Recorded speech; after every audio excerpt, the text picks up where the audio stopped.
Hey guys, Captain Dylan Hubbard here at Hubbard's Marina with a quick fishing report for your weekend outlook. Right now we're excited catching some fish and finally enjoying a little bit of nice weather, but unfortunately we've got another little cold front, another little spit of bad weather coming this weekend, but it should calm down nicely pretty quickly for us. Looks okay Sunday, looks pretty good Monday, and then we've got another little cold front kind of disturbance there Tuesday. So always best right before the front or a few days after the front. So these little weather windows between the cold fronts present great opportunities if you're able to time your trips around the weather and capitalize on the good fishing opportunities. So before this front that came through yesterday, the fishing was really good. We're doing really well, catching a lot of fish, and we're on the backside of that full moon, so a lot of moving water around right now and capitalizing on that flushing bait, which means more actively feeding fish. Plus, a lot of times around these moons, you're gonna have multi-tide days, which means more opportunities to catch that salooner major or salooner minor when those fish are feeding most actively as well. So some good opportunities with the backside of the full moon and these little weather windows ahead of the fronts on the backside of previous fronts. So capitalize on those little narrow weather windows when you can to get out there.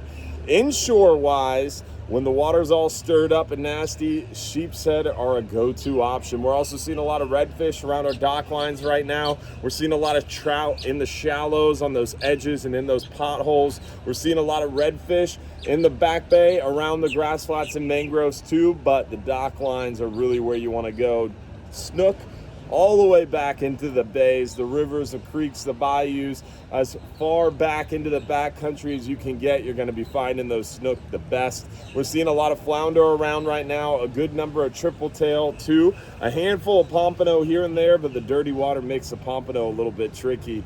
We're also seeing a huge decrease in the number of mackerel around. With cool water, they kind of disappear on us a little bit, or they go real deep and make it a little bit tougher to find them in big concentrations.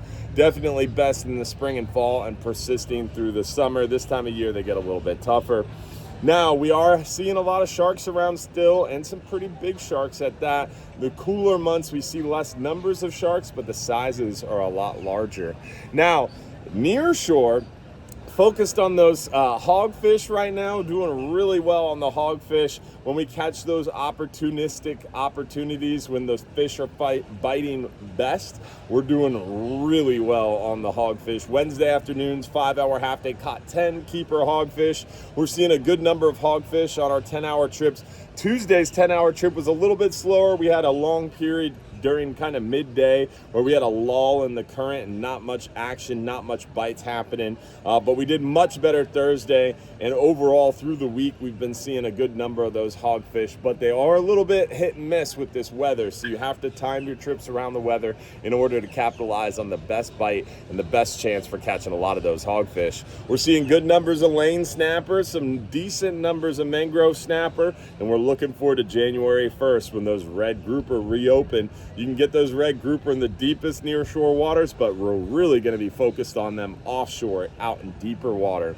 Deep water, red grouper fishing, right around 120 to about 220 is where we're going to be targeting, catching big mangroves, big vermilions, nice lane snappers, some yellowtail, some muttons, and plenty of fat red grouper. So we're looking forward to the red grouper harvest reopening January 1st with plenty of heads and tails mixed in there, and of course plentiful big mangrove snapper too. So come out and join us, go get your red grouper now that red grouper season's right around the corner, and join us for a 12-hour extreme trip, a 10-hour all day, a long range private charter. We got lots of options to get out and get those 10-hour or get those red grouper while we're waiting for those 39-hour trips to return, because we're going to be in dry dock the first 6 weeks of the year, so the Florida fishermen won't be returning for its 39 and 44 hours of ventures until mid-February. So between now and then, you can get your red grouper on the 10-hour potentially, but really your best bet's going to be the 12-hour extreme or long-range private charters on the Hub or Flying Hub 2.